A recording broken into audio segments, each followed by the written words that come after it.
अगर एक survival game में आपको अपनी खुद की एक एबिलिटी बनाने को कहा जाए तो आप क्या बनाएंगे? मैं एक अजीब से सर्वाइवल गेम में पहुंच गया था जहां सेलेक्ट किए गए 100 लकी प्लेयर्स को अपनी खुद की एक एबिलिटी बनानी थी। कोई लिमिट नहीं थी, बस शर्त यह थी कि हम पर पूरी दुनिया की नजर रहेगी, सब हमें ऑब्जर्व करेंगे। अगर किसी ने भी हमारी एबिलिटी को गेस कर लिया तो हम मारे जाएंगे। लेकिन मुझे लगता है मैंने एक बग ढूंढ लिया है। रूल्स में वर्ड लिमिट के बारे में कुछ नहीं लिखा था। एक सेकंड पहले मैं घर पे बैठकर वन पीस मारिनफोर्ड वॉर देख रहा था और डिस्कस कर रहा था कि अकाइनू और व्हाइट बियर्ड में से कौन ज्यादा स्ट्रांग है, और अगले ही सेकंड में इस अजीब से सर्वाइवल गेम में आ गया। मेरे दिमाग में अचानक से कुछ रूल्स आने लगे।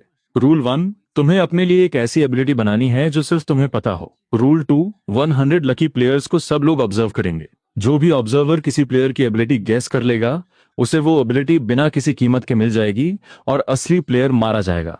रूल 3, आखिर तक जिंदा रहने वाला आखिरी प्लेयर इस दुनिया से कमाया हुआ पैसा रियल वर्ल्ड में ले जा सकता है। रूल 4, ऑब्जर्वर्स किसी भी तरह से प्लेयर्स को अफेक्ट नहीं कर सकते, जैसे उन्हें रोकना या डराना अलाउड नहीं है। वो सिर्फ उन्हें देखकर उनकी एबिलिटी का अंदाज लगा सकते हैं। एबिलिटी गेस करने के लिए उन्हें सिर्फ एबिलिटी का कोड, उसकी कंडीशंस, इफेक्ट या फॉर्म बताना होगा, एग्जैक्ट वर्ड जरूरी नहीं है। रूल 6, अगर दिए गए टाइम के अंदर किसी प्लेयर की एबिलिटी कोई गेस नहीं कर पाता तो गेस किए गए परसेंटेज के हिसाब से रिजल्ट डिसाइड होगा। रूल 7, प्लेयर्स अपनी एबिलिटी का फ्रीली यूज कर सकते हैं पर उन्हें लोकल लॉज फॉलो करने होंगे। रूल ब्रेक करने पर डायरेक्ट एलिमिनेट हो जाओगे।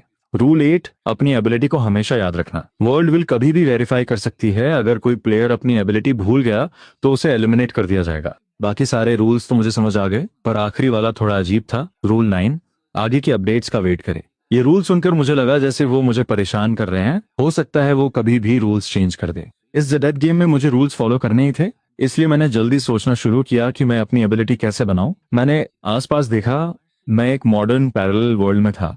इसका मतलब था कि मैं कोई इलीगल या बहुत डिस्ट्रक्टिव एबिलिटी यूज नहीं कर सकता था। मेरे आसपास बाकी 99 लोग भी थे जो इस दुनिया में अचानक आने की वजह से काफी कंफ्यूज थे। अच्छी बात यह थी कि एबिलिटी बनाने के लिए हमें काफी टाइम मिला था। मैं सोच ही रहा था कि अपनी एबिलिटी को कॉम्प्लेक्स कैसे बनाऊं, तभी मेरे पास खड़े एक इडियट ने अचानक कहा, मैं तो इनविजिबल हो गया। उसके ये कहते ही वो लड़का सबके सामने धीरे धीरे गायब हो गया। तभी किसी ने गेस किया कि उसकी एबिलिटी इनविजिबिलिटी है। गेस करेक्ट निकला और गेस करने वाला व्यूअर खुशी से उछलने लगा। वहीं वो बेवकूफ लड़का सबके सामने बिना किसी आवाज के मारा गया। ये क्या मजाक था? क्या उसने रूल्स नहीं पढ़े थे? ऐसे इडियट्स भी होते हैं क्या?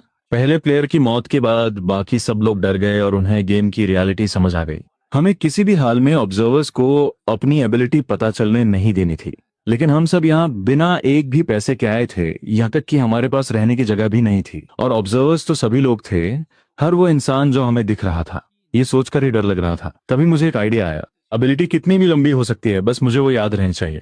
तो इसका फायदा उठाते हैं। मेरी एबिलिटी को कुछ कंडीशंस पूरी करनी थी। पहली, ये कूल होनी चाहिए। आखिर ये एक सुपर पावर है तो फ्लैशी तो होनी ही चाहिए। दूसरी, इसमें थोड़ी कॉम्बैट पावर या डिफेंस होना चाहिए। अगर कोई प्रॉब्लम हो तो मैं खुद को बचा सकूं, क्योंकि ये एक खतरनाक सर्वाइवल गेम है। तीसरी, इससे मुझे पैसे मिलने चाहिए। डायरेक्ट पैसे आना सबसे बेस्ट रहेगा। आखिर दूसरी दुनिया में आकर कौन जॉब करना चाहता है। चौथी, इसे बिल्कुल हिडन रखना होगा ताकि कोई इसे गेस ना कर पाए। आखिरी स्टेज की परसेंटेज मैचिंग के वक्त भी मेरे पास काफी हिडन इन्फॉर्मेशन होनी चाहिए।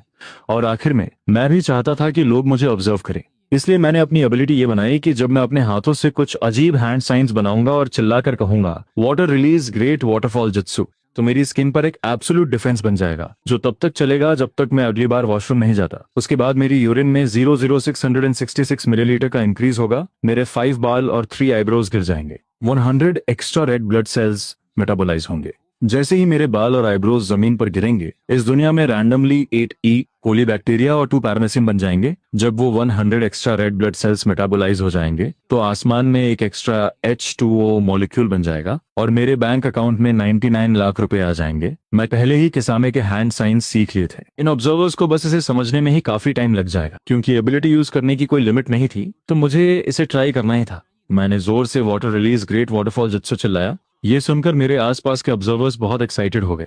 एक आदमी ने चिल्लाकर कहा कि वो इस जुत्सु को जानता है। मेरी ability water release great waterfall jutsu है। लेकिन उसका गैस गलत था। उसकी कोशिश बेकार गई। जब सबने देखा कि मेरे मुंह से पानी नहीं निकला तो वो एनालाइज करने लगे कि मैंने अपनी एबिलिटी बनाते वक्त क्या छुपाया है।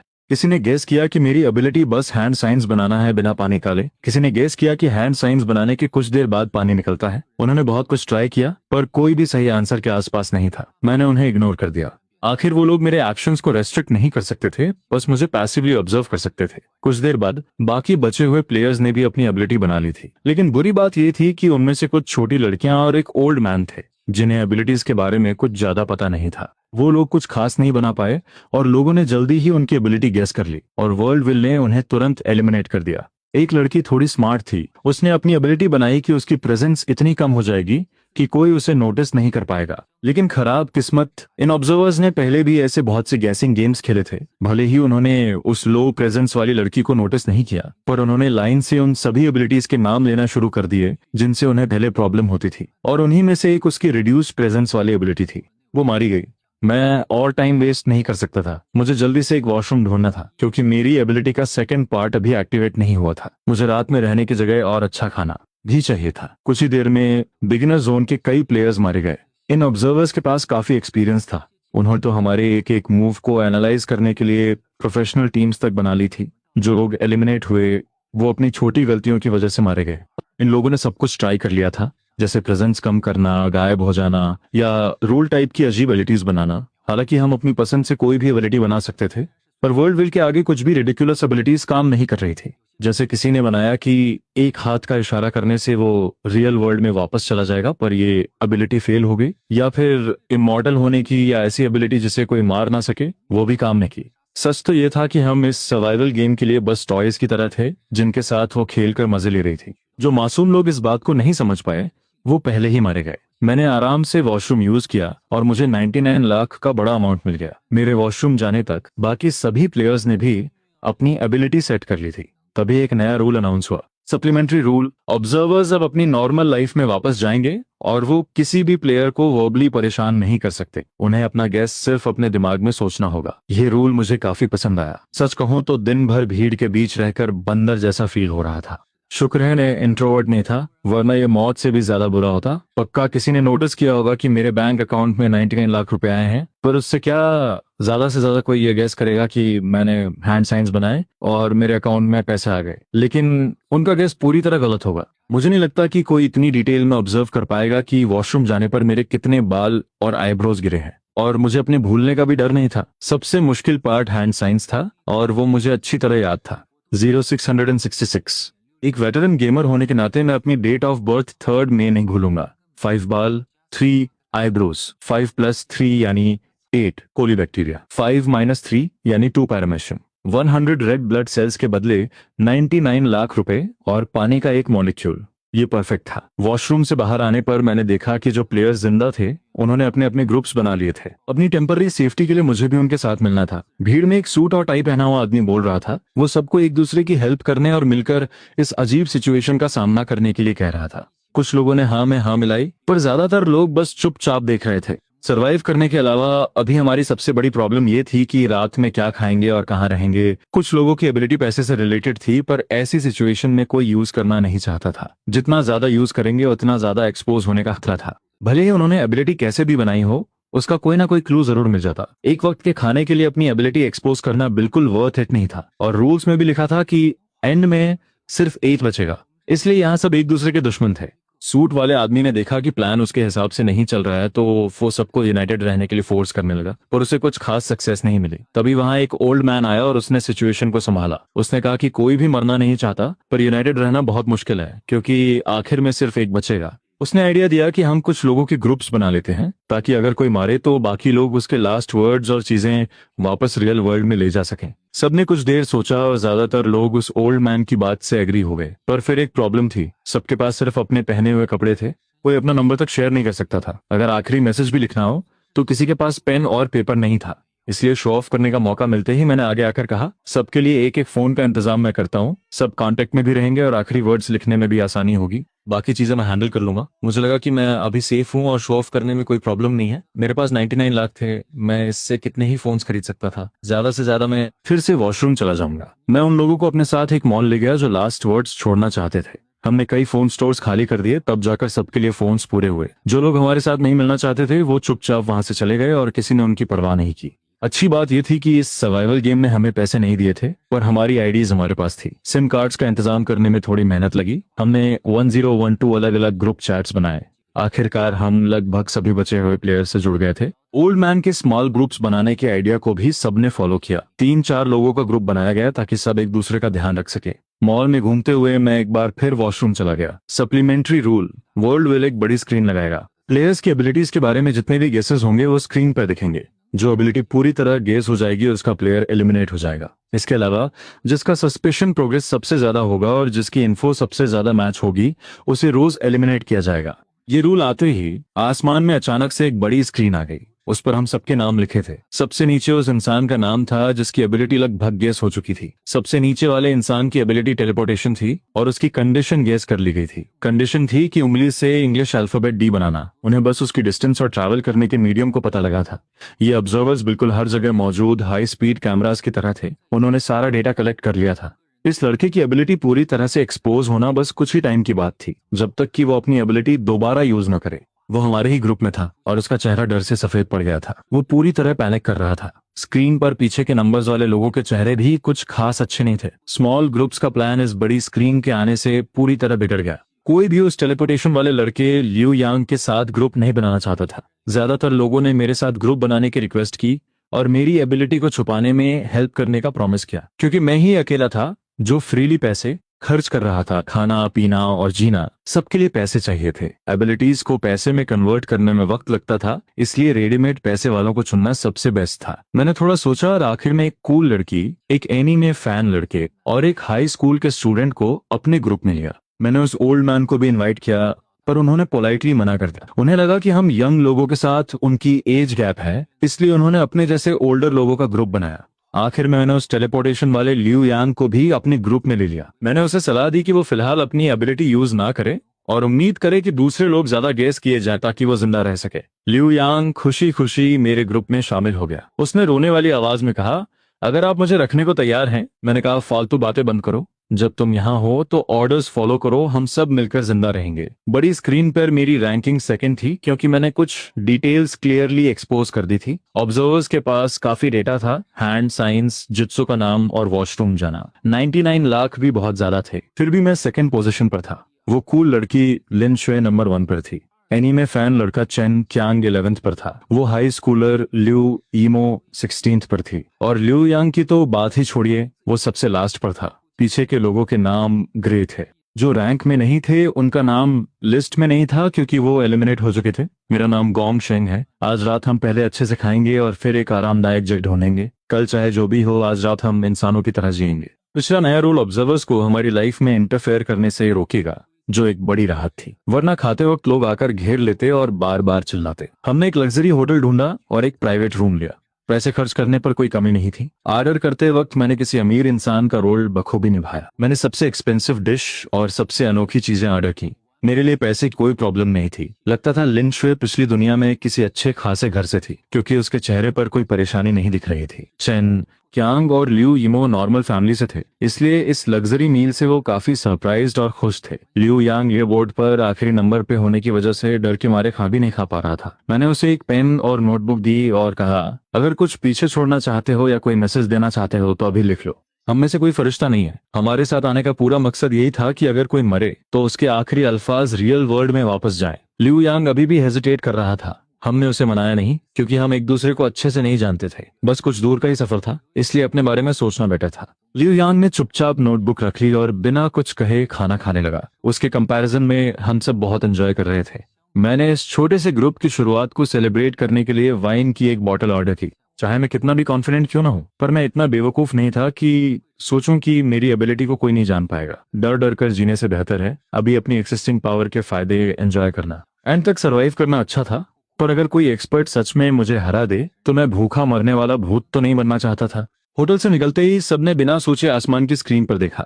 बाकी सबकी रैंकिंग वैसे ही थी, बस लियू यांग अब 79 पर पहुंच गया था और लास्ट रैंक 80 थी। हमारा खुशनुमा माहौल थोड़ा उदास हो गया था, क्योंकि इतनी देर में भी कई लोग कम हो गए थे। हमने रुकने के लिए एक लग्जरी होटल लिया। हमारी टीम की रैंकिंग काफी स्टेबल थी, क्योंकि मैंने शुरुआत में ही काफी पैसे कमा लिए थे।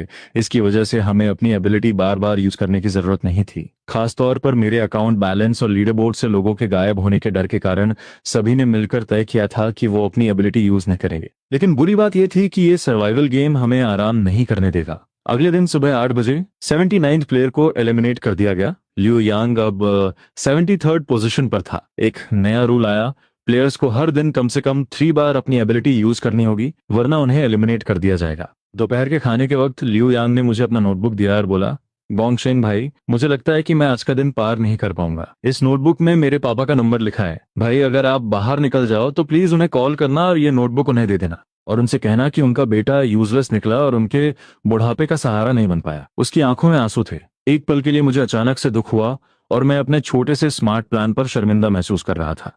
लेकिन तभी आसमान से टू और नाम गायब हो गए, जिससे मेरा थोड़ी देर का दुख जल्दी ही खत्म हो गया। मैंने उससे कहा, चिंता मत करो, अगर मैं जिंदा बच गया तो ये उन्हें पहुंचा दूंगा, और अगर मैं हार गया तो मैं इस नोटबुक को किसी और को दे दूंगा जब तक ये आखिरी इंसान के हाथों में नहीं आती। आज एक नया रूल ऐड किया गया था जिसमें सबको अपनी एबिलिटी कम से कम 3 बार यूज करनी थी। लिू यांग ने बताया कि अब वो इसे नहीं छुपा पाएगा, उसकी एबिलिटी जरूर एक्सपोज हो जाएगी।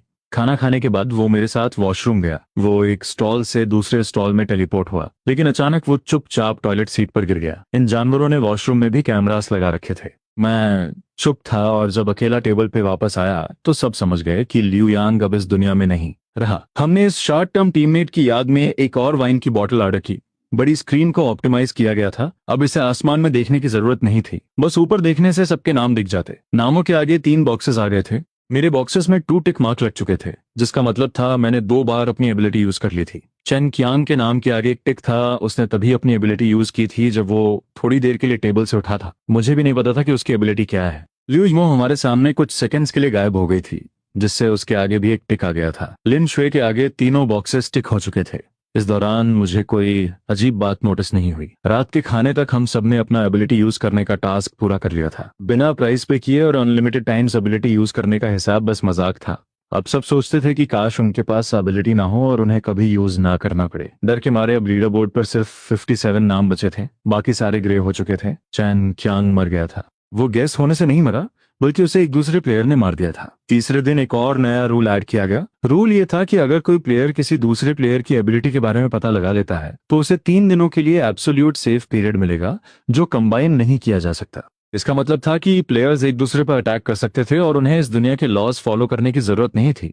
इंसान रूल्स का फायदा उठाने में सबसे आगे होते हैं। दूसरे प्लेयर्स को पकड़कर उन्हें टॉर्चर करने में टाइम लगता। 3 दिन का सेफ पीरियड मिलना अच्छा था, लेकिन अगर तुम दूसरे प्लेयर्स को मार दोगे और तुम अकेले बच जाओगे तो तुम्हें बार बार गैस गेम नहीं खेलना पड़ेगा, है ना? जैसे ही रूल सेट हुए, हम पर हमला हो गया। चेन कियान सबसे बाहर चल रहा था, इसलिए वो मारा गया। आखिर तक मुझे उसकी एबिलिटी का पता नहीं चला। अच्छी बात यह थी कि उसने एक दिन पहले ही अपना आखिरी लेटर लिख दिया था, जो चुपचाप मेरी पॉकेट में पड़ा था। लिू यिमो की अचानक गायब होने की एबिलिटी ने उसकी जान बचा ली। मैंने तुरंत जोर से वाटर रिलीज ग्रेट वाटरफॉल जत्सु चिल्लाकर अपनी एब्सोल्यूट डिफेंस को एक्टिवेट कर लिया। फिर मैं लिन शुए को लेकर पास के एक पुलिस स्टेशन में भाग गया। प्लेयर्स एक दूसरे को अटैक कर सकते थे, पर वो इस दुनिया के दूसरे लोगों को अटैक नहीं कर सकते थे। खेल सच में डेंजर होता जा रहा था। अगर एबिलिटी हिडन है और ऑफेंसिव नहीं है तो दूसरे प्लेयर्स तुम पर हमला करेंगे, और अगर पावर स्ट्रांग है तो लोग उसे जल्दी से गेस कर लेंगे। हर तरह से मौत ही सामने थी। शुक्र है मेरी एबिलिटी में कोई अटैक पावर नहीं थी, पर इसमें डैमेज को ब्लॉक करने की अच्छी कैपेसिटी थी। वैसे लिन शुए की एबिलिटी क्या थी? वो अभी भी नंबर 1 पर थी और उसका सस्पेशन प्रोग्रेस कैरी तरीके से 0% पर था, और उसने भी अपना 3 बार एबिलिटी यूज करने का डेली टास्क कंप्लीट कर लिया था। उस दिन बड़ी स्क्रीन के नाम एक एक करके ग्रे होते गए। हम पूरा दिन पुलिस स्टेशन में डरते हुए छुपे रहे। अब सिर्फ 31 लोग बचे थे। लिू यिमो की रैंकिंग ड्रॉप होकर 30 हो चुकी थी। हमने बिना कुछ कहे अलग होने का फैसला किया। वो उम्र में छोटी थी, पर बेवकूफ नहीं थी। वो जिंदा रहना चाहती थी, इसलिए उसे अपर रैंक वाले 30 लोगों को एक्सपोज करना पड़ा। हम किसी भी ऐसे प्लेयर के करीब नहीं रहना चाहते थे जो पागल हो रहा हो। सबसे बड़ी बात यह थी कि हम उसकी एबिलिटी को नहीं समझ पाए। इस वक्त क्वाइटली अलग होना ही सबसे अच्छा ऑप्शन था। शायद उसे खुद पर कॉन्फिडेंस नहीं था, या फिर उसने लिन शुए और मुझे मारने का डिसीजन नहीं लिया था। मैं भी अपने हाथ खून से नहीं रंगना चाहता था। वैसे भी अब मैं काफी सेफ था। अब मैं बिना सोचे समझे बाहर नहीं घूम सकता था। मुझे एक सेफ छुपने की जगह बनानी थी। मैंने पुलिस स्टेशन से एक सिक्योरिटी कंपनी को कांटेक्ट किया। मैंने 20 गाड़ियां और 50 बॉडीगार्ड्स हायर किए। पैसे वाले हो तो जो चाहो कर सकते हो। बहुत सारे बॉडीगार्ड्स की प्रोटेक्शन में लिन शुए और मैं आराम से एक प्रॉपर्टी डीलर के पास पहुंच गए और अपने लिए एक मेंशन बुक कर लिया। काफी बॉडीगार्ड्स की पावर ऑब्जर्वर्स की आंखों से छुपने और प्लेयर्स को बिना परमिशन किसी के प्राइवेट स्पेस में आने से रोकने के लिए काफी थी। किसी और के घर में कैमरा लगाना क्राइम है। ज्यादा से ज्यादा मैं इन ऑब्जर्वर्स को अपने मेंशन का ड्रेनेज सिस्टम चेक करने दे सकता था, ताकि वो देख सकें कि मेरी यूरिन में क्या अलग है। मैंने कहा लिन शुए, अभी बाहर सिचुएशन शांत है। लीडर बोर्ड के नंबर 1 पोजीशन के प्लेयर होने के नाते मुझे लगता है अब हमें बात करनी चाहिए। मुझे यकीन था कि लिन शुए मुझे नहीं मार सकती थी, लेकिन फाइनल बैटल में सब कुछ सस्पिशन पर ही था। अभी तक उसने एक भी इन्फो एक्सपोज नहीं की थी और मेरी 12% ऑलरेडी रिवील हो चुकी थी। आखिर में मरने वाला कोई और नहीं बल्कि मैं ही होऊंगा, लेकिन मैं मरना नहीं चाहता। लिन शुए स्मार्ट थी, इसलिए उसने समझ लिया था कि मैं क्या कहना चाहता हूँ। उसने कहा, सच कहूँ तो तुमने मुझे शुरुआत में अपनी टीम में क्यों चुना था? क्या इसलिए क्योंकि मैं अमीर हूँ? मैंने कहा, इनिशियल फेज में मैंने हर प्लेयर के बिहेवियर को इवैल्यूएट किया। डेटा दिखाता था कि तुम्हारा जीतने का चांस सबसे ज्यादा था और मैं वही डिसीजंस लेता हूँ जो 100% श्योर हूँ। लिन शुए बोली, मजाक कर रहे हो? तुक्का मारने को इतना फैंसी बना दिया? तुम्हारा माइंड गेम काफी अच्छा है। मैंने कहा, तुम मानो या ना मानो, मैंने क्लिनिकल साइकोलॉजी पढ़ी है और मेरी जजमेंट कभी गलत नहीं हुई। उसने कहा, मेरी तरफ ऐसे क्यों देख रहे हो? अगर मेरी बनाई हुई एबिलिटी बेकार होती तो तुम्हारी साइकोलॉजी भी तुम्हें बचा नहीं पाती। हाँ, ये हो सकता था, मैंने कहा, और मेरे पिछले एक्सपीरियंसेस के बेसिस पर हम एक साथ आए हैं। मैं अचानक खामोश हो गया। ये सर्वाइवल गेम का कैसा रूल था? और ये लड़की तो ब्लैक मैजिक की बातें कर रही थी। क्यों? मैंने उससे पूछा था कि क्योंकि उसे लगता था कि मैं जीतूंगा तो वो मेरे पास क्यों आई। उसने जवाब दिया, क्योंकि मेरी एबिलिटी वाकई में बहुत बेसिक है और मैं खुद को नहीं बचा सकती। इस खतरनाक गेम में मुझे एक ऐसे इंसान की जरूरत थी जो एंड तक जिंदा रह सके और मुझे प्रोटेक्ट कर सके। लेकिन मेरा वापस जाना बहुत जरूरी था क्योंकि मुझे कुछ जरूरी इन्फो वापस ले जानी थी। ये सिर्फ मेरे खुद के जीने की बात नहीं थी, या तुम कह सकते हो कि कुछ जरूरी इन्फो को वापस भेज देना भी ठीक था, चाहे वो मैं खुद हूं या कोई जिसे मैं ट्रस्ट कर सकूं। इसलिए तुमने मुझे चुना था। लिन शुए ने मुझे बताया कि ऐसे रूल गेम्स सिर्फ एक बार नहीं आए थे। सरकार इन पर बहुत लंबे समय से छुपकर रिसर्च कर रही थी। लिन शुए इस रिसर्च टीम का हिस्सा थी। वो quantum mechanics, space time, neutrinos और पता नहीं किन किन चीजों की बातें करती रहती थी जो मेरी समझ के पूरी तरह बाहर थी। लेकिन एक बात तो साफ थी कि उनकी टीम सर्वाइवल गेम के रूल से रियल वर्ल्ड में कुछ नहीं सीख सकी। अब तक का सारा डेटा बस सर्वाइवर से मिला था और आज उसके पास यहाँ आने की और बहुत सारा डेटा कलेक्ट करने की अच्छी अपॉर्चुनिटी थी। उसे किसी की जरूरत थी जो ये डेटा वापस रियल वर्ल्ड तक पहुंचा सके। अचानक बड़ी स्क्रीन पर लिन शुए का सस्पिशन प्रोग्रेस पूरे 50% बढ़ गया। उसने जो यूएसबी ड्राइव मुझे दिया था, ऑब्जर्वर्स ने उसके दौरान उसकी एबिलिटी का एक हिस्सा डिस्कवर कर लिया था। सिर्फ ऑब्जर्वर्स ही नहीं, मैं भी गेस कर सकता था कि वो डेटा सिर्फ आंखों से देखकर कलेक्ट नहीं कर रही थी। साइंटिस्ट डेटा ऑब्जर्व करने के लिए जरूर अपना अलग तरीका यूज करते होंगे और लिन शुए की एबिलिटी उसे ये पावर दे रही थी। मैंने प्रॉमिस किया और लिन शुए मुस्कुराई। हम उस मेंशन में ठहर गए थे। भले ही बॉडीगार्ड्स हमारी निगरानी कर रहे थे, लेकिन उन्होंने उन पागल प्लेयर्स को तो ब्लॉक कर दिया था। अब ये नहीं पता था कि ये बॉडीगार्ड्स रखना एक अच्छा फैसला था या बुरा। लिन शुए का सस्पिशन प्रोग्रेस लगातार बढ़ रहा था। मुझे डर था कि वो कल तक जिंदा नहीं रहेगी। मुझे लगा कि अब लिन शुए की मदद करने का टाइम आ गया है इस दिमाग को घुमा देने वाली दुनिया में।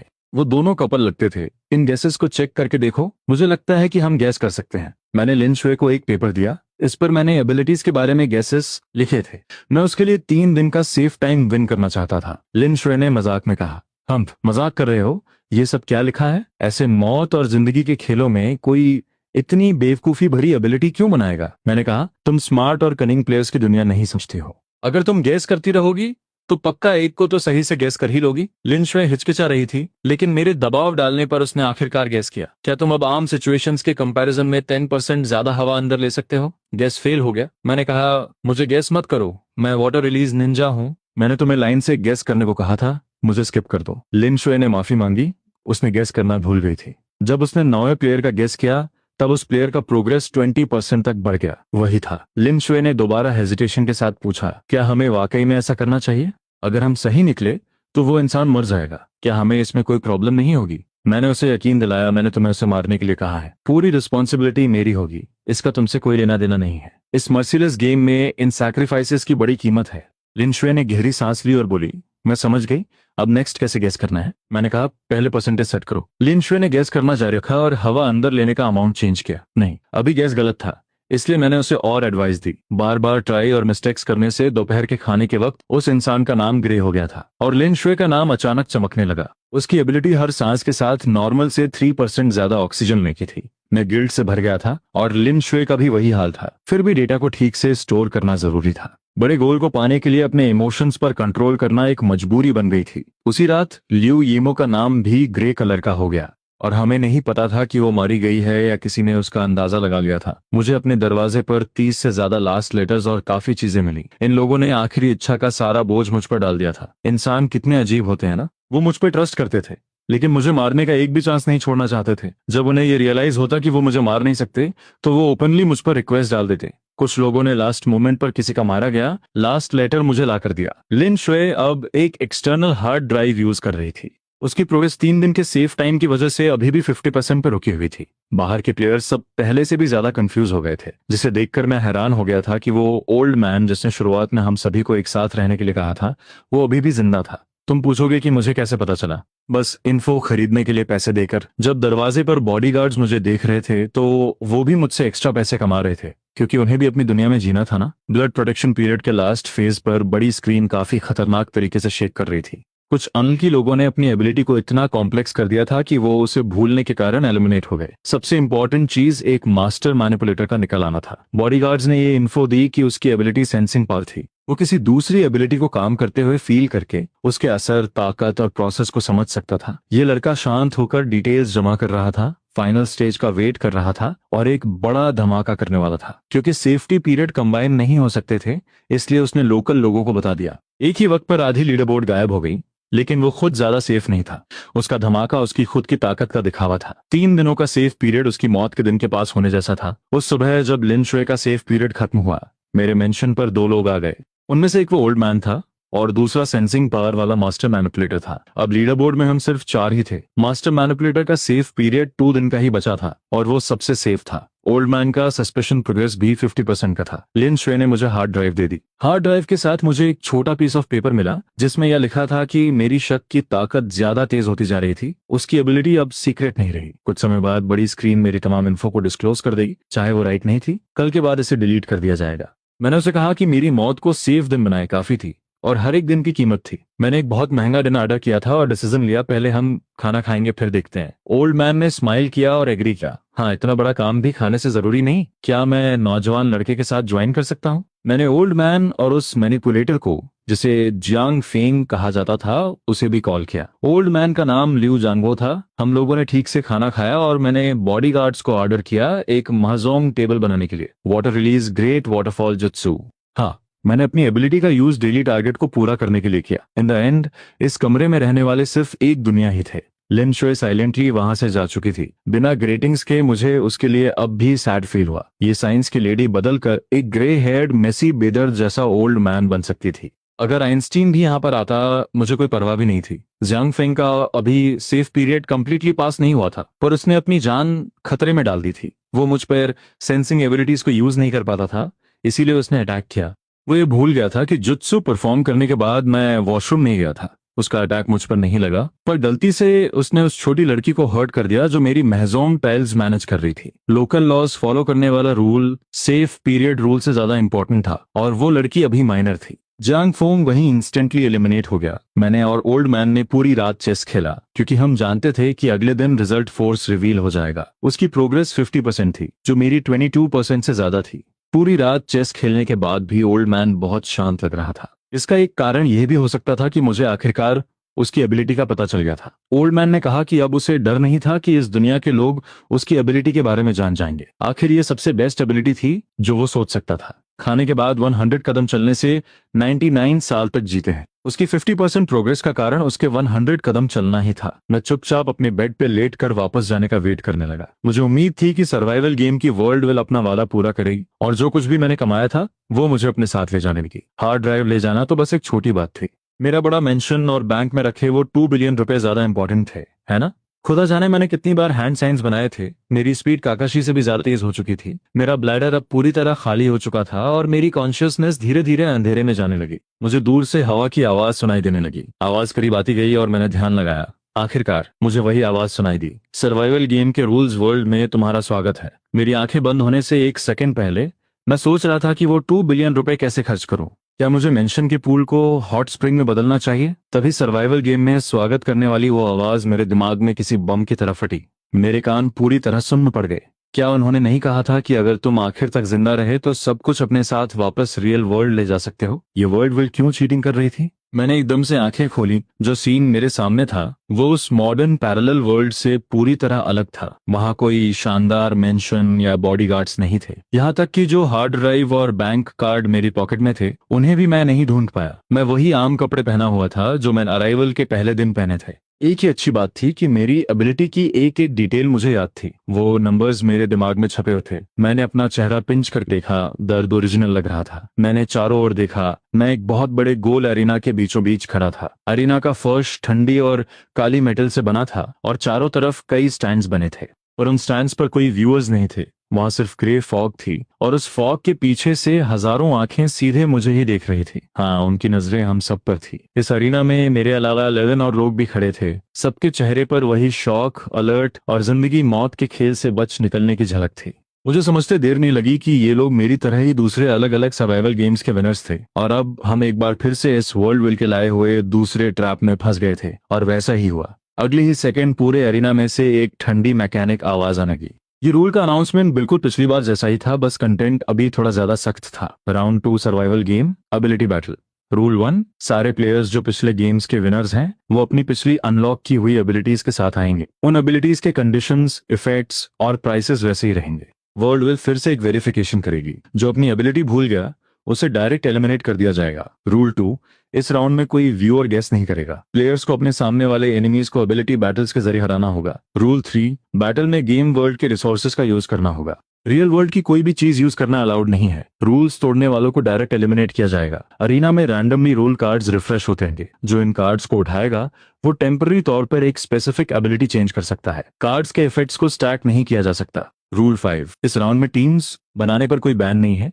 तुम अलायंस बना सकते हो या धोखा दे सकते हो। अलायंसेस दोनों लोगों के ओरल एग्रीमेंट पर बनेंगे। अगर तुम बिट्रे किए गए तो तुम्हें बिट्रे करने वाले इंसान की एबिलिटी का 50% स्ट्रेंथ मिल जाएगा। रूल 6, जो कोई भी विनर होगा वो इस सर्वाइवल गेम के हर एक डिटेल को चेंज कर पाएगा। वो विनर इन गिफ्ट्स के साथ अपने रियल वर्ल्ड में वापस चला जाएगा और फ्यूचर में किसी भी रूल गेम में सम्मन नहीं होगा। रूल 7, यहाँ लोकल लॉज लागू नहीं होंगे। सर्वाइव करना ही पहला रूल है। रूल 8, बैटल फाइनली स्टार्ट हो चुकी है। काउंटडाउन 72 आवर्स का होगा। आवर्स के खत्म होते ही अरीना की फर्श से कच-कच की आवाजें आने लगी। जमीन के ऐप से अचानक 10-15 नीली रोशनी चमकते हुए कार्ड्स बाहर आए और इधर उधर पूरे अरीना में फैल गए। मेरा दिमाग अचानक इंफॉर्मेशन से भर गया।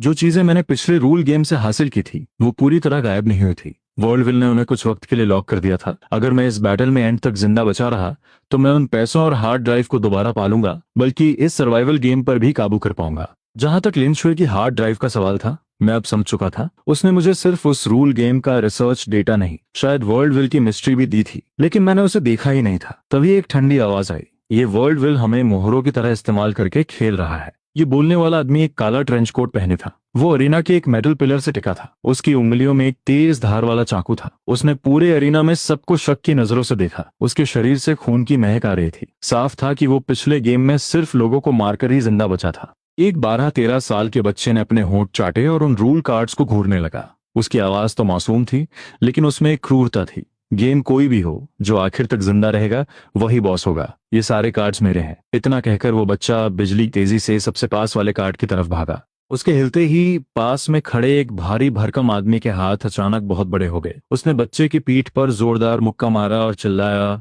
अबे वो छोटे, मुझसे टकराएगा। लेकिन बच्चे को शायद इसका अंदाजा था। वो तुरंत मुड़ा और मुक्के से बच गया। उसने अपना हाथ घुमाया और उसकी उंगलियों से एक चांदी का धागा निकलकर उस बड़े आदमी की कलाई पर लिपट गया। वो आदमी दर्द से चिल्लाया और धागे को तोड़ने की कोशिश करने लगा, लेकिन धागा बहुत मजबूत था और वो और कसता जा रहा था। पलक झपकते ही दोनों में जबरदस्त लड़ाई शुरू हो गई। बाकी लोग भी एक्शन में गए। कुछ कार्ड्स की तरफ भागे, कुछ दूसरों को ऑब्जर्व करने लगे और कुछ ने तो सीधे अपने बगल वालों पर हमला कर दिया। पूरा एरिना पावर्स की रोशनी, चीख पुकार और लड़ाई की आवाजों से भर गया। मैं अपनी जगह पर ही खड़ा रहा, डर से नहीं बल्कि सिचुएशन को एनालाइज करने के लिए। यहाँ मौजूद 11 ओपोनेंट्स सबके सब मौत के खेल से बचकर आए थे। उनकी पावर्स पक्का बहुत खतरनाक होंगी और आखिर तक जिंदा रहने का मतलब है कि या तो उनकी पावर बहुत अजीब और स्ट्रांग है या फिर उनका दिमाग बहुत तेज है, या दोनों। मेरा एडवांटेज मेरा एब्सोल्यूट डिफेंस था। जब तक मैं हैंड साइंस बनाकर वो लाइन चिल्लाता, मेरा डिफेंस तब तक रहता जब तक मैं अगली बार वॉशरूम ना जाऊं। और मेरी पावर की बाकी डिटेल्स जैसे ई कोली या पैरामिशन बनाना, ये कोई सोच भी नहीं सकता था और ना ही सेंस कर सकता था। ये मेरा ट्रम्प कार्ड था। लेकिन मेरा डिसएडवांटेज भी बहुत साफ था। मेरी पावर में कोई अटैक नहीं था, सिर्फ डिफेंस था। दूसरों को हराने के लिए मुझे अपने दिमाग का इस्तेमाल करना होगा, रूल कार्ड्स का इस्तेमाल करना होगा या अलायंसेस बनाकर पीठ में छुरा घोंपना होगा। और सबसे बड़ी बात, मेरा डिफेंस सिर्फ इस बात पर टिका था कि मैं वॉशरूम कब जाता हूँ। अगर दुश्मनों को ये पता चल गया तो ये मेरी सबसे बड़ी कमजोरी बन जाएगी। इसलिए अभी सबसे अक्लमंदी का काम यह था कि बिना सोचे समझे कार्ड्स के पीछे ना भागूं और ना ही किसी से लड़ूं। मुझे एक छिपने की जगह ढूंढकर सबको ऑब्जर्व करना था और उनकी कमजोरियां पता लगानी थी, और सही वक्त आने पर एक रूल कार्ड उठाकर अपने लिए एडवांटेज बना था। अरीना के चारों तरफ कई मेटल के कवर्स थे। लड़ाई की अफरा तफरी का फायदा उठाकर मैं चुपके से एक बड़े से मेटल की शील्ड के पीछे छिप गया। ये शील्ड शायद पिछली किसी लड़ाई की बची हुई चीज थी। ये ज्यादातर अटैक्स को रोकने के लिए काफी थी। छिपने के बाद मैंने मैदान की सिचुएशन को ध्यान से देखना शुरू किया और हर दुश्मन की पावर और खूबियों को याद करने लगा। काले ट्रेंच कोट वाले आदमी की पावर पक्का स्पीड से जुड़ी थी। वो बहुत तेज था और उसका चाकू उस बड़े आदमी की मोटी स्किन को आसानी से काट रहा था। साफ था कि उसके चाकू पर भी पावर का असर था। मैंने उसे नाम दिया स्पीडस्टर। वो 12-13 साल का चांदी के धागों को कंट्रोल कर रहा था। धागे बहुत मजबूत थे और उनमें एसिड जैसा असर था। बड़े आदमी के हाथों पर घाव बन चुके थे। मैंने उसे नाम दिया थ्रेड बॉय। उस भारी आदमी की पावर थी अपने शरीर को बड़ा करना और बेहिसाब ताकत। उसकी स्किन बहुत मोटी थी। धागों का एसिड भी उसे ज्यादा नुकसान नहीं पहुंचा पाया। मैंने उसे नाम दिया जायंट। एक सफेद ड्रेस पहने औरत थी जिसकी पावर हीलिंग थी। वो पल भर में अपने और दूसरों के घाव भर सकती थी। 2 लोग उसे घेरे हुए थे ताकि उसकी हीलिंग से वो लंबी लड़ाई लड़ सके। मैंने उसे नाम दिया हीलर। एक चश्मे वाला सभ्य सा आदमी था जिसके हाथ में एक नोटबुक थी। वो नोटबुक में जो भी लिखता उस इंसान को वैसी ही सजा मिलती। जैसे उसने लिखा किसी के पैर में दर्द, तो कार्ड की तरफ भागता हुआ एक आदमी अचानक गिर गया और उसका बायां पैर बुरी तरह कांपने लगा। ये पावर बहुत ही खतरनाक थी। मैंने उसे नाम दिया नोटबुक गाय। एक गंजा आदमी था जो हवा से कोई भी बंदूक निकाल सकता था। पिस्टल, राइफल, स्नाइपर, सब कुछ। गोलियां मेटल के जमीन पर लगकर चिंगारियां छोड़ रही थी। मैंने उसे नाम दिया गन हेड। बचे हुए लोगों की भी अपनी अपनी पावर्स थी। आग कंट्रोल करने वाली फायर वुमन, पानी कंट्रोल करने वाला वाटर गाय, गायब होने वाला इनविजिबल मैन और थोड़ी देर का फ्यूचर देखने वाला सीयर। एक बहुत ही ऑर्डिनरी सी दिखने वाली मिडिल एज्ड औरत भी थी। वो एक ही जगह खड़ी थी, ना कार्ड्स लूट रही थी ना किसी पर हमला कर रही थी। वो बस शांति से सबको देख रही थी। उसकी प्रेजेंस इतनी कम थी कि उसे इग्नोर किया जा सकता था। मैंने उसे नाम दिया ट्रांसपेरेंट वुमन। इन सब की पावर्स या तो बहुत खतरनाक अटैक वाली थी या फिर बहुत अजीब सपोर्ट वाली। उनके सामने मेरा एब्सोल्यूट डिफेंस मजबूत तो था, लेकिन इससे लड़ना बहुत मुश्किल होने वाला था। जब मैं ऑब्जर्व कर रहा था तभी नोटबुक गाय की नजर मुझ पर पड़ गई जो कवर के पीछे छिपा था। उसने मेरी तरफ देखा और एक खौफनाक मुस्कान के साथ अपने पेन से नोटबुक में कुछ लिखने लगा। मेरा दिल जोर से धड़का। मैंने तुरंत रिएक्ट किया और चिल्लाया दाबा श्री शु। आवाज खत्म होते ही एक अदृश्य शील्ड ने मुझे घेर लिया और उसी पल मुझे लगा जैसे किसी अनदेखे हाथ ने मेरा गला पकड़ लिया हो। मुझे सांस लेने में तकलीफ होने लगी और मेरे दिमाग में भयानक दर्द उठा। पक्का नोटबुक गाय ने मेरे बारे में कुछ लिखा था, लेकिन क्योंकि मेरा एब्सोल्यूट डिफेंस एक्टिव था, उसकी पावर का असर लगभग खत्म हो गया था। सिर्फ थोड़ा सा दर्द महसूस हो रहा था। मुझे सही सलामत देखकर नोटबुक गाय की आंखों में हैरानी थी। उसने सोचा भी नहीं था कि मेरा डिफेंस इतना मजबूत होगा। उसने मुंह बनाया और कुछ और लिखने ही वाला था कि फायर वुमन की नजर उस पर पड़ गई। फायर वुमन ने अपना हाथ घुमाया और एक बहुत बड़ा आग का गोला नोटबुक गाय की तरफ फेंक दिया। वो चिल्लाई पीछे से वार करना बंद कर, पहले मैं तेरा ही हिसाब करती हूँ। नोटबुक गाय को मुझे छोड़कर खुद को बचाना पड़ा। उसने जल्दी से अपनी नोटबुक पर कुछ लिखा। उसकी तरफ आता हुआ आग का गोला तुरंत धुएं में बदलकर गायब हो गया। ये देखकर फायर वुमन गुस्से से पागल हो गई और उसने नोटबुक गाय पर कई और के गोले फेंके। दोनों में भयंकर लड़ाई शुरू हो गई। मैंने राहत की सांस ली, लेकिन अंदर ही अंदर मैं बहुत डर गया था। ये नोटबुक गाय की पावर बहुत खतरनाक थी। इसे जल्दी खत्म करना होगा, वरना ये हम सबके लिए खतरा बन जाएगा। तभी मेरी नजर कुछ ही दूरी पर हवा में तैरते एक रूल कार्ड पर पड़ी। उसकी नीली चमक बहुत तेज थी। मेरे दिमाग में तुरंत उस कार्ड का इफेक्ट आ गया। Temporary rule change. पावर्स की ट्रिगर कंडीशंस 5 मिनट के लिए काम करना बंद कर देंगी। ये कार्ड तो किसी जादू से कम नहीं था। अगर मुझे ये मिल जाता तो 5 मिनट तक कोई भी अपनी पावर इस्तेमाल नहीं कर पाता। और क्योंकि मैंने अपना एब्सोल्यूट डिफेंस पहले ही एक्टिवेट कर लिया था, जब तक ये डिफेंस हटता नहीं मैं इन 5 मिनटों में कुछ भी कर सकता था। ऐसा मौका बार बार नहीं मिलता। मैंने मैदान में देखा सब एक दूसरे से लड़ने में बिजी थे। किसी ने भी कार्ड पर ध्यान नहीं दिया था, लेकिन वो इनविजिबल मैन शायद कार्ड की तरफ ही जा रहा था। उसकी नजर भी इसी कार्ड पर थी। मैं उसे ये कार्ड नहीं लेने दे सकता था। मेरी पावर में अटैक नहीं था, लेकिन मैं अपनी पूरी ताकत लगाकर उस कार्ड की तरफ भागा। इनविजिबल मैन की स्पीड बहुत तेज थी, लेकिन मैं कार्ड के ज्यादा करीब था। जैसे ही उसका हाथ कार्ड को छूने वाला था, मैंने छलांग लगाई और कार्ड को कसकर पकड़ लिया। कार्ड बहुत ठंडा था। इसे छूते ही मेरे दिमाग में एक इन्फॉर्मेशन आई, जिससे कार्ड का इफेक्ट कंफर्म हो गया और ये भी पता चल गया कि इसे यूज कैसे करना है। बस कार्ड को तोड़ना था और इफेक्ट तुरंत शुरू हो जाएगा। इनविजिबल मैन को उम्मीद नहीं थी कि मैं बीच में आ जाऊंगा। उसने गुस्से में मुझ पर एक इनविजिबल अटैक किया, जो मेरे एब्सोल्यूट डिफेंस से टकराकर जोर की आवाज के साथ खत्म हो गया। मेरी शील्ड जरा भी नहीं हिली। मैंने कार्ड को हाथ में पकड़े हुए इनविजिबल मैन की तरफ देखकर एक बड़ी सी मुस्कान दी। धन्यवाद मेरे भाई, ये कार्ड मैं ले रहा हूँ। ये कहते हुए मैंने बिना कुछ सोचे कार्ड को तोड़ दिया। Rule card activated. सभी प्लेयर्स की पावर ट्रिगर कंडीशंस 5 मिनट के लिए डिसेबल कर दी गई हैं। Countdown start. मैकेनिकल आवाज गूंजते ही अरीना में पावर्स की सारी रोशनी एक झटके में गायब हो गई।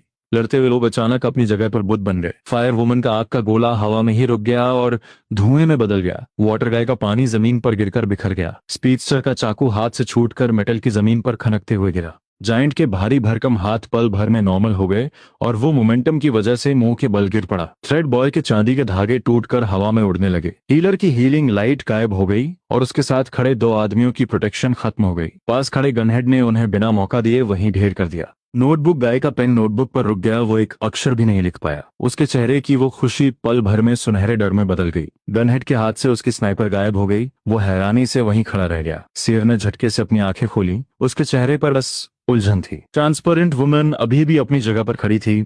बस उसकी आंखों में पल भर के लिए हैरानी दिखाई दी और इनविजिबल मैन की इनविजिबिलिटी खत्म होते ही वो सबके सामने आ गया। वो एक पतला और लंबा आदमी था जिसका चेहरा गुस्से से लाल था। वो मुझे घूर रहा था। 5 मिनट बहुत सारे काम करने के लिए काफी थे।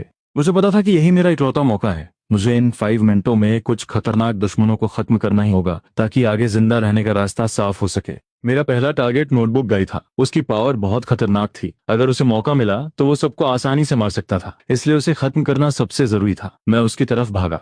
पावर ना होने की वजह से वो कुछ नहीं कर पाया और उल्टे पांव भागने लगा, लेकिन उसकी स्पीड मेरे सामने कुछ नहीं थी। मैंने 2 कदम में ही उसे पकड़ लिया और उसके पीठ पर जोरदार लात मारी। वो मुंह के बल जमीन पर गिर पड़ा। उसने डर से मेरी तरफ देखा और चिल्लाया, तुम मुझे नहीं मार सकते। मैं तुम्हारे साथ अलायंस बना लूंगा। मैं तुम्हें सबको मारने में मदद करूंगा। मैंने एक खौफनाक मुस्कान के साथ कहा, अलायंस? रहने दो, मुझे तुम पे भरोसा नहीं है। मैंने झुककर जमीन से उसका ही पेन उठाया और सीधा उसके सीने में उतार दिया। नोटबुक गाय की आंखों की चमक धीरे धीरे खत्म हो गई। उसकी आत्मा को वर्ल्ड विल ने खींच लिया और उसका शरीर धुएं में बदलकर गायब हो गया। नोटबुक गाय खत्म। मेरा दूसरा टारगेट गनहेड था। उसके अटैक्स बहुत मजबूत थे और उसके पास हथियारों का पूरा भंडार था। अभी भले ही उसकी पावर बंद थी, लेकिन अगर वो वापस आ गई तो मेरे लिए बड़ी मुसीबत खड़ी हो जाती। गनहेड कवर के पीछे छिपकर अपनी बंदूकें ढूंढने की कोशिश कर रहा था, लेकिन सब बेकार था। जब मैं उसकी तरफ गया तो उसने जमीन से एक मेटल का पाइप उठाया और मुझ पर हमला कर दिया। मैंने अपना हाथ आगे किया, वार रोका और पलटकर उसके चेहरे पर एक जोरदार मुक्का मारा जिससे उसकी नाक टूट गई। वो दर्द से कराहता हुआ गिर पड़ा। मैंने उसे कोई मौका नहीं दिया। मैंने उसके सिर पर तब तक लाते मारी जब तक कि उसका शरीर भी धुएं में बदलकर गायब नहीं हो गया। अगला नंबर था उस थ्रेड बॉय का। वो बच्चा बहुत ही निर्दयी था और उसकी पावर बहुत ही परेशान करने वाली थी। उसे जिंदा छोड़ना खतरे से खाली नहीं था। वो बच्चा अरीना की दरारों में छिपने की कोशिश कर रहा था। मैं दौड़कर उसके पास पहुंचा। उसने पीछे मुड़कर मुझे गुस्से से देखा और चिल्लाया, तेरी हिम्मत कैसे हुई? जब मेरी पावर वापस आएगी तो मैं तेरे टुकड़े टुकड़े कर दूंगा। मैंने उसका हाथ पकड़ा, उसे हवा में उठाया और जोर से मेटल की जमीन पर पटक दिया। अफसोस, तुम्हें वो मौका नहीं मिलेगा। उसका शरीर बहुत हल्का था। इस एक पटखनी से ही उसकी गर्दन की हड्डी टूट गई और वो भी धुएं में बदल गया। सिर्फ 2 मिनट में मैंने सबसे खतरनाक 3 दुश्मनों को खत्म कर दिया था। अरीना के बाकी लोग मेरी इस बेरहमी को देखकर डर गए थे और उनसे दूर छिपने लगे थे। और वो इनविजिबल मैन जब मैं दूसरों को मार रहा था तो चुपके से खिसक कर अरीना के दूसरे कोने में जा छुपा था। साफ था कि वो मुझसे डर गया था। मैंने काउंटडाउन देखा। 2 मिनट 30 सेकंड्स बचे थे। बाकी बचे हुए टाइम में मैंने किसी और को नहीं मारा, बल्कि चारों तरफ बिखरे हुए रूल कार्ड्स को इकट्ठा करने लगा। एक कार्ड तो मैंने पहले ही तोड़ दिया था, लेकिन अभी भी अरीना में कई कार्ड्स बचे थे। मैंने जल्दी से 4 कार्ड्स उठाए। पहला, टेम्पररी रूल चेंज, अपनी पावर की स्ट्रेंथ 100% बढ़ाएं 3 मिनट के लिए। दूसरा, टेम्पररी रूल चेंज, किसी एक ओपोनेंट की पावर सेंसिंग को 10 मिनट के लिए ब्लॉक करें। तीसरा, टेम्पररी रूल चेंज, अपनी पावर के साइड इफेक्ट्स किसी एक ओपोनेंट पर ट्रांसफर करें, सिंगल यूज। चौथा, टेम्पररी रूल चेंज, अरीना में एक rare rule game item spawn होगा। इन चारों कार्ड्स का अपना अपना इस्तेमाल था और सही वक्त पर ये मेरी जान बचा सकते थे। जैसे ही मैंने आखिरी कार्ड उठाया, काउंटडाउन खत्म हो गया। रूल कार्ड का असर खत्म। सभी प्लेयर्स की पावर्स वापस आ चुकी थीं। मैकेनिकल आवाज फिर गूंजी और अरीना में पावर्स की रोशनी वापस आ गई। बचे हुए सब लोग मुझे डर और शक की नजरों से देख रहे थे, खासकर फायर वुमन और स्पीडस्टर। उनकी आंखों में खून सवार था। उन्होंने जिस सबसे बड़ा खतरा मान लिया था। हीलर ने अचानक कहा, उसकी आवाज बर्फ जैसी ठंडी थी, लड़के, तूने मेरे आदमी को मारा है, अब मैं तेरी जान लूंगी। जब मैंने गनहेड को मारा था तो उसके साथ उसके एक एलाई को भी खत्म कर दिया था, इसलिए वो बहुत गुस्से में थी। हीलर के साथ उसका एक एलाई सीयर भी था। सीयर ने मेरी तरफ देखकर कहा, मैंने देखा है तुम आग और तेज चाकू से मिल जाओगे। मैंने हंसकर कहा, सच में? तो मैं भी देखना चाहूंगा कि तुम्हारी भविष्यवाणी कितनी सच है। मैंने फिर से अपने हैंड साइंस बनाया और अपनी लाइन बोली, ये कंफर्म करने के लिए कि मेरा एब्सोल्यूट डिफेंस अभी भी है। अभी मुझे वॉशरूम नहीं जाना था तो मेरा एब्सोल्यूट डिफेंस चालू था। उनके हमले मेरा कुछ नहीं डांट सकते थे।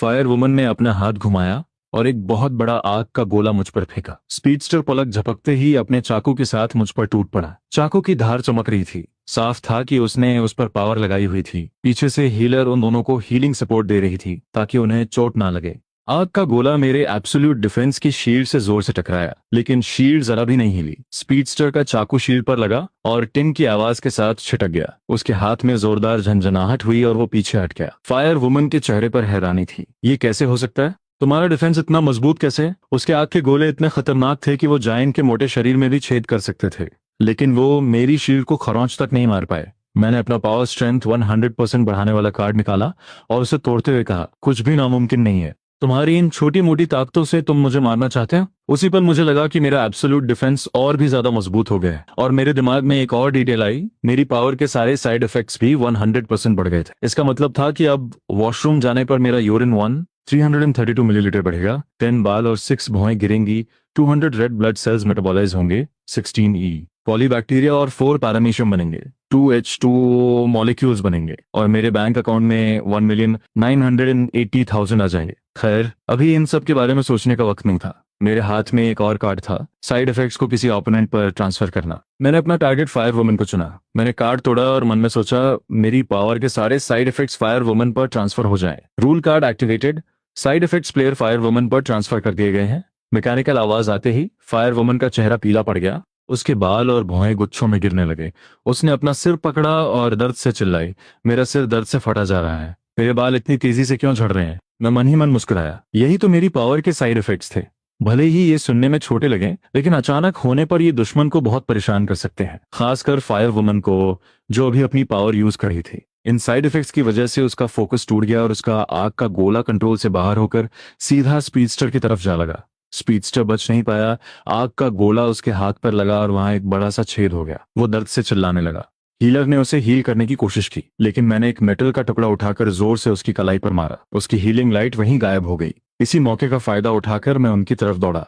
मेरी पावर में अटैक नहीं था, लेकिन मैं माहौल का फायदा उठा सकता था और उनके आपसी झगड़े से अपना काम निकाल सकता था। अरीना का माहौल फिर से खराब हो गया था। फायर वुमन साइड इफेक्ट से परेशान थी। स्पीडस्टर आग से जलने की वजह से फायर वुमन से चिढ़ गया था। दोनों के बीच दरार आ गई थी। हीलर खुद को नहीं संभाल पा रही थी तो वो दूसरों की क्या मदद करती। तभी वो जायंट फायर वुमन की तरफ भागा। वो शायद धागों से जलने का बदला लेना चाहता था। मैं किनारे छिपकर फिर से सबको ऑब्जर्व करने लगा और मेरी नजर उस ट्रांसपेरेंट वुमन पर थी जिसकी प्रेजेंस ना के बराबर थी। ये औरत बहुत अजीब थी। बैटल शुरू होने से लेकर अब तक वो एक ही जगह खड़ी थी। ना उसने कार्ड लूटा, ना किसी पर हमला किया और अपनी पावर तक इस्तेमाल नहीं की। ऐसा लग रहा था जैसे उसे इस लड़ाई से कोई मतलब ही नहीं है। लेकिन जो इंसान रूल गेम से बचकर आखिर तक आया हो, वो कोई आम इंसान तो नहीं हो सकता। उसकी पावर शायद नोटबुक गाय से भी ज्यादा खतरनाक थी। बस वो उसे छुपा कर बैठी थी और वो इनविजिबल मैन पावर वापस आने के बाद से वो दिखाई नहीं था। पक्का वो कहीं छिप कर देख रहा था और मौके का इंतजार कर रहा था। वक्त बीतता गया और अरीना में लोग कम होते गए।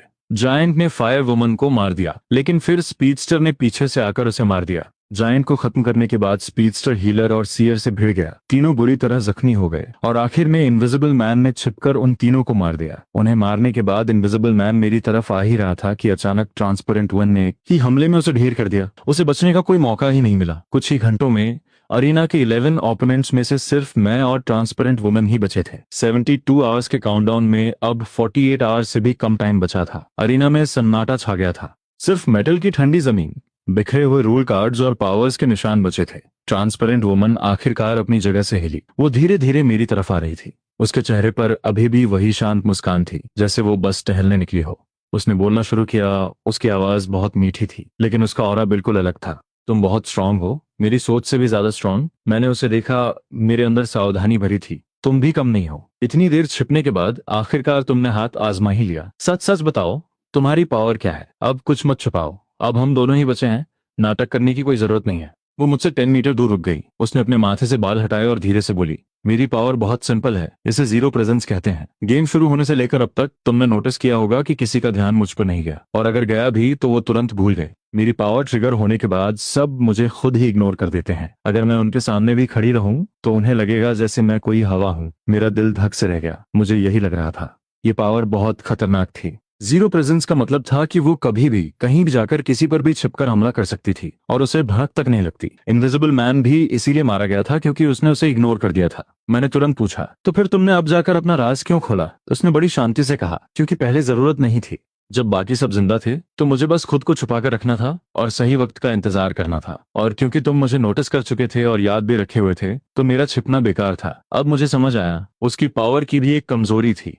अगर कोई उसे साफ तौर पे नोटिस कर ले और उसे याद रखे तो उसका जीरो प्रेजेंस काम नहीं करेगा। मैंने पूछा, तो फिर तुम्हारा अटैक क्या है? सिर्फ जीरो प्रेजेंस से तो कोई मर नहीं जाएगा, तुम्हारे पास कोई तो अटैक होगा। मेरा अटैक है रूल कंट्रोल। उसके चेहरे पर एक मुस्कान आई। सच कहूं तो मैं किसी नॉर्मल रोल गेम से नहीं आई हूँ। मैं पिछले वर्ल्ड विल की सक्सेसर कैंडिडेट हूँ। बस एक कदम से मैं हार गई, इसलिए वर्ल्ड विल ने मुझे इस नए गेम में फेंक दिया। जीरो प्रेजेंस के अलावा मेरी पावर मुझे थोड़ा बहुत रूल्स को कंट्रोल करने की ताकत भी है। जैसे कि मैं तुम्हारी पावर के साइड इफेक्ट्स चेंज कर सकती हूँ या तुम्हारे एब्सोल्यूट डिफेंस को कुछ देर के लिए डिसेबल कर सकती हूँ। इतना कहते ही मुझे महसूस हुआ कि मेरे एब्सोल्यूट डिफेंस की शील्ड हिलने लगी है। एक अनदेखी ताकत उसे फाड़ने की कोशिश कर रही थी और मेरे बाल और भौहें गुच्छों में गिरने लगे। ये साइड इफेक्ट्स फायर वुमन को दिए गए साइड इफेक्ट से भी कई गुना ज्यादा खराब थे। मैं समझ गया कि वो सच में रूल्स कंट्रोल कर सकती है। मैंने तुरंत वो ओपोनेंट की पावर सेंसिंग ब्लॉक करने वाला कार्ड निकाला और तोड़ दिया। मेरा टारगेट ट्रांसपेरेंट वुमन थी। Rule card activated, player transparent woman की पावर सेंसिंग 10 मिनट के लिए ब्लॉक की जा रही है। मैकेनिकल आवाज आते ही ट्रांसपेरेंट वुमन के चेहरे की मुस्कान गायब हो गई। उसने माथा से कुड़ा। साफ था कि वो महसूस कर सकती थी कि उसकी पावर सेंसिंग ब्लॉक हो चुकी है। अब वो रूल्स को कंट्रोल नहीं कर सकती थी और ना ही मेरे एब्सोल्यूट डिफेंस को तोड़ सकती थी। मेरे शरीर की तकलीफ भी तुरंत खत्म हो गई। बाल और भौहें गिरना बंद हो गए। ट्रांसपेरेंट वुमन की आंखों में हैरानी थी। तुम्हारे पास ये कार्ड भी है? उसने उम्मीद नहीं की थी कि मेरे पास इतने सारे कार्ड्स होंगे। मैंने हंसकर कहा, वक्त वक्त की बात है। तुम रूल्स कंट्रोल कर सकती हो तो मैं भी तुम्हारी पावर ब्लॉक कर सकता हूँ। हम दोनों ही किसी से कम नहीं है। उसका चेहरा गुस्से से लाल हो गया। वो जानती थी कि इन 10 मिनटों में पावर सेंसिंग ब्लॉक होने की वजह से वो मेरा कुछ नहीं बिगाड़ सकती और मेरा एब्सोल्यूट डिफेंस अभी भी एक्टिव था तो वो मुझ पर हमला भी नहीं कर सकती थी। उसने कहा, भले ही तुमने मेरी पावर ब्लॉक कर दी हो, 10 मिनट बाद तुम मरोगे ही। मेरा रूल कंट्रोल तुम्हारे इन मामूली कार्ड से नहीं रुकेगा। वर्ल्ड विल की ताकत का तुम्हें अंदाजा भी नहीं है। मैंने शांत रहकर कहा, तो फिर आजमा कर देख लो। इन 10 मिनटों में मैं तुम्हें कई तरीकों से खत्म कर सकता हूँ। ये कहते हुए मैं उसकी तरफ दौड़ा।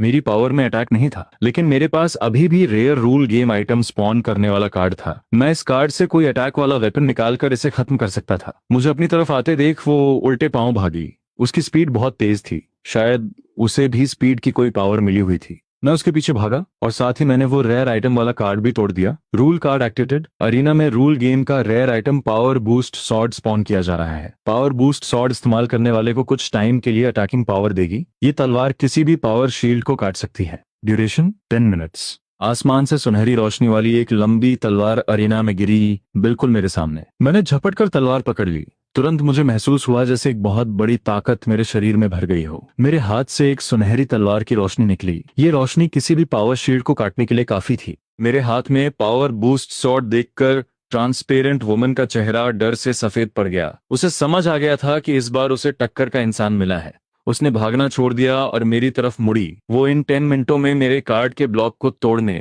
और फिर से रूल्स कंट्रोल करने की कोशिश कर रही थी, लेकिन मैं उसे ये मौका नहीं देने वाला था। मैंने अपना हाथ उठाया और तलवार से एक सुनहरी वेव उसकी तरफ चला दी। उसने अपने शरीर से उसे रोकने की कोशिश की, लेकिन वो वेव उसके शरीर के आर पार हो गई। उसका शरीर धुएं में बदलने लगा। उसने भागने की कोशिश की, लेकिन वर्ल्ड विल की ताकत ने उसे जकड़ लिया और उसकी आत्मा खींच ली। वो हमेशा के लिए एरिना से गायब हो गई। ट्रांसपेरेंट वुमन खत्म। अब एरिना में सिर्फ मैं अकेला बचा था। एरिना में वो ठंडी मैकेनिकल आवाज फिर गूंजी, कंग्रेचुलेशंस प्लेयर गोंगशैंग, तुम 72 आवर्स की सुपर पावर बैटल रॉयल जीत चुके हो और आखिरी विनर हो।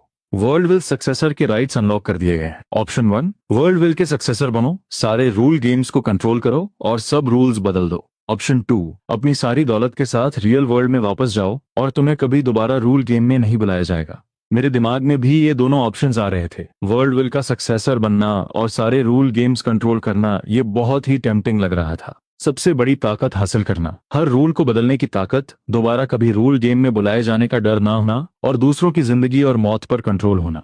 लेकिन फिर मुझे उन लोगों की याद आई लिu यांग, चेन च्यांग, लिu जियन, गो और वो सब जो इस रूल गेम में मारे गए थे, उनमें से कुछ सिर्फ जिंदा रहना चाहते थे, कुछ अपनों तक आखिरी बात पहुंचाना चाहते थे और कुछ देश के लिए डेटा कलेक्ट करना चाहते थे। ये वर्ल्ड विल इंसानों को सिर्फ मोहरों की तरह इस्तेमाल करता है और जब बोर हो जाता है तो उन्हें मार देता है। मुझे ऐसी ताकत नहीं चाहिए और मैं सिर्फ एक आम इंसान हूँ।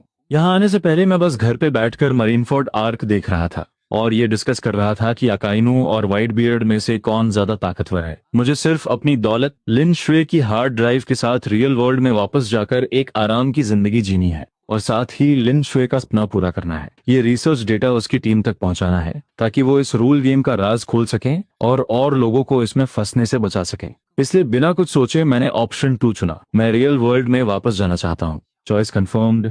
प्लेयर गोंगशिन के सारे रिवॉर्ड्स अनलॉक किए जा रहे हैं। रियल वर्ल्ड रिटर्न पोर्टल खोला जा रहा है। मैकेनिकल आवाज आते ही अरीना के आसमान में एक बड़ी सी दरार खुल गई। उस दरार से रियल वर्ल्ड की जानी पहचानी खुशबू आ रही थी। उसी वक्त मेरी जो भी चीजें सील की गई थीं, वो सब मुझे वापस मिल गई। लिन शुए की हार्ड ड्राइव, वो बैंक कार्ड जिसमें 2 बिलियन से ज्यादा पैसे थे, रूल गेम की दुनिया में खरीदी हुई मेरी सारी चीजें, मेरे हैंड साइंस की डिटेल्स और मेरी पावर भी पूरी तरह मुझे वापस मिल गई। वर्ल्ड विल ने मेरी पावर को ऑप्टिमाइज कर दिया था और वो दुनिया मॉनिटर करेगी वाली कंडीशन हटा दी थी। अब ये पावर सिर्फ मेरी थी।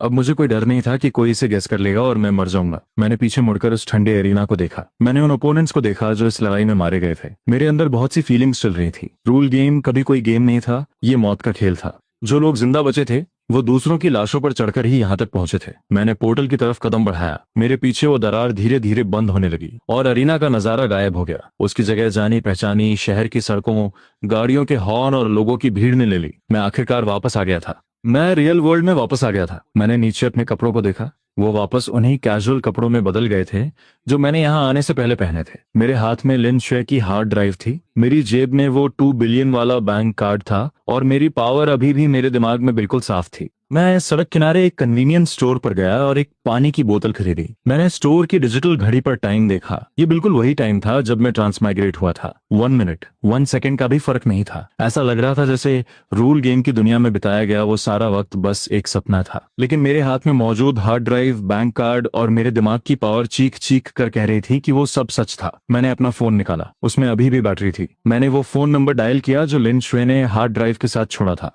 कुछ रिंग्स के बाद कॉल उठी और दूसरी तरफ से एक भारी आवाज आई।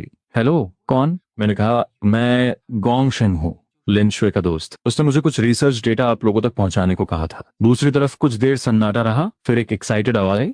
गोंगशिन जी, आप जिंदा है? लिन शुए कैसी है? हमारा उससे बहुत पहले कांटेक्ट टूट गया था। मेरे दिल में एक उदासी छा गई। मैंने धीरे से कहा, लिन शुए वो रूल गेम में मारी गई। उसने मुझे ये हार्ड ड्राइव आप लोगों को देने के लिए कहा था। इसमें रूल गेम की दुनिया का रिसर्च डेटा और वर्ल्ड विल के राज हैं। दूसरी तरफ फिर से सन्नाटा छा गया। बहुत देर बाद एक भारी सांस की आवाज आई। हम समझ गए। गोंगशिन जी, आपका शुक्रिया। प्लीज आप अपनी लोकेशन बता दीजिए, हम तुरंत किसी को आपको लेने के लिए भेजते हैं। हम लिन शुए का अंतिम संस्कार भी करेंगे। वो हमारी टीम के हीरो है। मैंने उन्हें अपनी लोकेशन बताई और फोन काट दिया। मैं कन्वीनियंस स्टोर के दरवाजे पर टिककर खड़ा था और सामने भागती गाड़ियों को देख रहा था। मेरे मन में बहुत सी बातें चल रही थी। थोड़ी ही देर में एक काले रंग की वैन मेरे सामने आकर रुकी। उसमें से सफेद कोट पहने कुछ लोग उतरे। मेरे हाथ में हार्ड ड्राइव देखकर उनकी आंखों में खुशी और इज्जत साफ झलक रही थी। वो मुझे गाड़ी में बिठाकर लिन शुए के रिसर्च बेस ले गए। रिसर्च बेस एक पहाड़ के अंदर था। वहां बहुत टाइट सिक्योरिटी थी और लिन शुए की तरह बहुत सारे साइंटिस्ट थे जो रूल गेम्स के राज खोलने के लिए मेहनत कर रहे थे। मैंने उन्हें हार्ड ड्राइव दे दी। उन्होंने तुरंत अपनी रिसर्च शुरू कर दी और मैं उसी बेस में रुक गया। लिन शुए का अंतिम संस्कार बहुत ही सादगी से किया गया। सिर्फ रिसर्च टीम के लोग वहां थे और सबके चेहरों पर उदासी थी। मैं लिन शुए की कब्र के सामने खड़ा था। मैंने एक सफेद फूल उसकी कब्र पे रखा और धीरे से बोला, लिन शुए, मैंने कर दिखाया। मैं तुम्हारा डेटा वापस ले आया। मैंने तुम्हारा सपना पूरा कर दिया। अब तुम शांति से सो सकती हो। आने वाले दिनों में मैंने बेस के साइंटिस्ट को रूल गेम की दुनिया में अपने सारे एक्सपीरियंस बताए, रूल्स, पावर्स और वर्ल्ड विल के राज। लिन शुए की हार्ड ड्राइव और मेरे एक्सपीरियंस की मदद से उन्होंने रूल गेम्स की दुनिया के कई राज सुलझा लिए। उन्होंने रूल गेम्स में बुलाए जाने से बचने के तरीके और वहां सरवाइव करने की ट्रिक्स भी ढूंढ ली। मैंने भी अपनी पावर और दौलत का इस्तेमाल करके रिसर्च बेस को भरपूर फंड्स और सपोर्ट दिया ताकि वो रूल गेम्स को तोड़ने का तरीका और जल्दी निकाल सके। मेरी पावर रियल वर्ल्ड में भी बहुत काम आ रही थी। मैं अपने एब्सोल्यूट डिफेंस से खुद को और अपने आसपास के लोगों को बचा सकता था। और साथ ही पैसे भी कमा सकता था। हर बार जब मैं हैंड साइंस बनाकर दाबा श्री शो चिल्लाता और वॉशरूम जाता तो मेरे बैंक अकाउंट में 9,90,000 आ जाते। धीरे धीरे मेरी दौलत बहुत बढ़ गई। मैंने वो सारे पैसे रिसर्च बेस को और उन परिवारों को दान कर दिए जिन्होंने रूल गेम्स में अपनों को खोया था। कभी कभी मैं अब भी घर पर मरीन फोर्ड आर्क देखता हूँ, लेकिन जब भी स्क्रीन पर कोई हैंड साइंस बनाता है तो मुझे रूल गेम की दुनिया में बिताए वो दिन याद आ जाते हैं। लिन शुए, ल्यू यांग और वो सब लोग जो मारे गए, उनकी याद आ जाती है। मैं भी कभी कभी हैंड साइंस बनाता हूँ और दाबा श्रेष्यो चिल्लाता हूँ। मैं उस एब्सोल्यूट डिफेंस की शील्ड को महसूस करता हूँ और इस बात को महसूस करता हूँ कि मैं सच में जिंदा हूँ। उस दिन मैं रिसर्च बेस की छत पर बैठकर दूर ढलते हुए सूरज को देख रहा था। मेरे हाथ में लिन शुए की फोटो थी। फोटो में उसके शांत चेहरे पर एक हल्की सी मुस्कान थी। हवा का एक झोंका आया और मुझे अपने कानों में फिर से वही पहचानी हुई आवाज सुनाई दी, रूल गेम की दुनिया में आपका स्वागत है। लेकिन अब मुझे डर नहीं लगता, क्योंकि मुझे पता है कि मैं उस रूल गेम से जिंदा वापस आ चुका हूँ। मेरे पास खुद को और अपनों को बचाने की ताकत है और मैं हमेशा कोशिश करूंगा कि और लोग कभी भी इन रूल गेम्स का शिकार ना हो और उन्हें मौत का वो डर ना देखना पड़े। और दाबा शुए शियो अब मेरे लिए सिर्फ जान बचाने का कोड नहीं था, ये मेरे जिंदा होने का सबूत था और उन लोगों की याद थी जो रूल गेम में मारे गए। जिंदगी आगे बढ़ रही है। रूल गेम्स का खतरा शायद अभी भी है, लेकिन मैं लिन शुए का सपना और उन मरने वालों की उम्मीदें लेकर अपनी जिंदगी अच्छे से जीऊंगा। मैं इस असली और जिंदगी से भरी रियल वर्ल्ड की हिफाजत करूंगा। आखिरकार जिंदा रहना कितना अच्छा है ना।